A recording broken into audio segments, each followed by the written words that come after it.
Portugal make it to the World Cup in Qatar in 2022 at the end of this year. Guys, please make sure to like and subscribe. Look, I'm going to be honest. I'm going to be completely honest. I did not think that we were great before the first goal that Bruno scored. I didn't think we were great. I thought we played better against Turkey. I'm going to be completely honest. And guys, look, tell me what you thought about the game. But I thought that Ronaldo and Bruno, the guys who turned up for the first goal, are United lads. I did think that they were probably our worst players before the first goal. I thought that Bruno, again, impatience on the ball, something it's really annoyed me about Bruno. Losing a lot of the ball in possession. His passing was off. Same with Ronaldo. He looked sharp in attack, but his passing wasn't great. And I didn't think we were great before the first goal. I honestly didn't. I thought we were very sloppy in possession. And look, I've got to be honest, I thought Macedonia in possession seemed a lot more composed than we did. And you could see, it almost reminded me of the Turkey game when I said in my match reaction to the Turkey game, I thought Turkey seemed a bit timid in the first half of the game. And we dominated Turkey for most of the game. But the first half especially, we almost looked like Turkey yesterday before the first goal. We seemed like we were uncomfortable in possession. It looks like the nerves were there pretty much. And look, regardless of that, we still dominated the game. You know what didn't allow Macedonia to get any success was the lack of quality and creativity in the final third. I don't remember Diego Costa making one save at all in yesterday's game. And look, again, I'll always bring up, Fernando Santos, and I think he's gone bold with his team selections in the last two games. I think he's shown that he's respected players on form, the likes of Otavio, Bernardo Silva, Jota. And look, I've got to be honest, Pepe, Moutinho and Danilo were the players that stood out for me yesterday. Pepe was winning every tackle, every interception. Danilo won every header, everything in the air Danilo was winning. Moutinho, again, a player who I highly respected in midfield. You don't have many players like Moutinho, someone who's in the midfield, he controls it amazingly. The way he controls the pace of the game and the tempo of the game is fantastic. And he's a player, I said in my preview, I wouldn't want to see him in the defensive midfield role, which we did see yesterday. We saw he was playing a 4-4-2, back to basics sort of thing, but we kept switching from a 4-1-4-1 off the ball to a 4-4-2. And look, I thought Moutinho in the defensive midfield role is something you can't play against the top opposition. You cannot. It will get overrun. His lack of pace and lack of physicality will become evident against the top teams like France, Germany, England. So I think, look, it shows that Fernando Santos was willing to put all his attacking players on the field.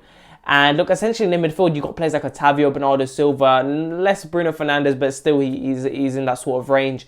And Moutinho, who essentially are going to be everywhere on the pitch. They're going to be working defensively. They're going to be attacking. And that's what we saw yesterday. I think Moutinho has been put in this role as more of a defensive midfield role, so he's obviously not going to be as influential in the attack. So influential in the attack. So I think in terms of the players, I think the best players were Moutinho, Pepe, and Danilo. I did think Otavio had very consistent games in both Turkey and the North Macedonia game. I thought Ronaldo was inconsistent in the game. I thought he looked dangerous in attack. I did think that Bruno, again, he looked better as the game went on. I think Portugal as a whole, we started to adapt better in the game. I thought the nerves after the first goal, it was complete domination. I thought we were still dominating, even without the first goal. But I thought we looked timid in possession, sloppy in possession. And the thing is with the Portuguese team, what we know is that we can bottle it at any moment. But the thing is with the team that he went with, you got players in midfield who, they're absolutely everywhere. Otavio, he works defensively, supporting our defensive players. You got players like Bernardo Silva. You see him everywhere. He's always right. As soon as if he loses the ball, which is very rare in Bernardo Silva, he's gonna track back. He's gonna get himself in those positions to get the ball back and recover. And again, you can't play this team against the top opposition. You just cannot. And Macedonia, they don't have the quality players to create or to even finish chances.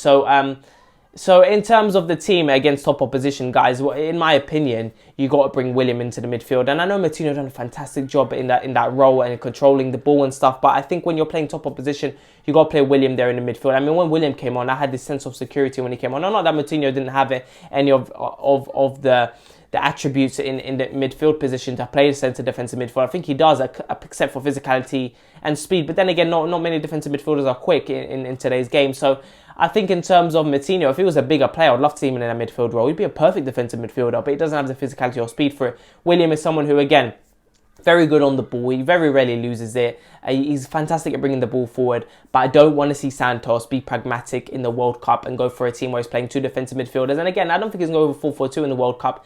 I mean, if you're playing a slightly weaker team, maybe in the group stages, maybe he might risk it and go for it. But even then, I don't think he'll play without defensive midfielder in a 4-4-2 and a 4-1-2-1-2, wherever he decides to go with. You got to play defensive midfielder. So I do, however, think he'll go with a more 4-3-3 formation or a 4-2-3-1 in the World Cup. I do think, depending on the form of different players, I think he's going to have to respect the form like he did in these qualifying stages and obviously in the playoffs. So I think that Portugal, it wasn't say it's an easy game, but we got it done. We dominated most of that game, and you saw Bruno step up, which I'm glad he did. He hasn't had a good international.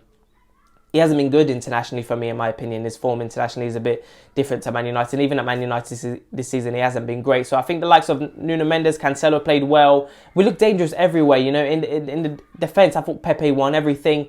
Ronaldo looked dangerous in some situations. Obviously, the assist for the Bruno goal, which also could have scored a header.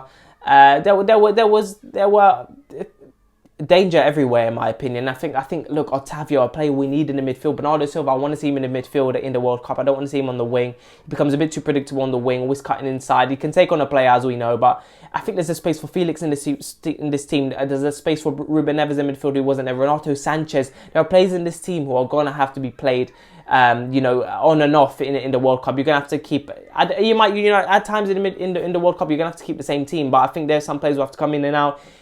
And in the Nations League, it's going to be interesting to see how these players link up together. So guys, let me know what you thought about the game. Are Portugal favourites for the World Cup? I'm not too sure. I think they're top 4, top 5, I would say, favourites right now. We've got a very strong squad. I mean, the depth in that squad is ridiculous. So guys, let me know what you think. Please make sure to like and subscribe, and I'll talk to you guys later.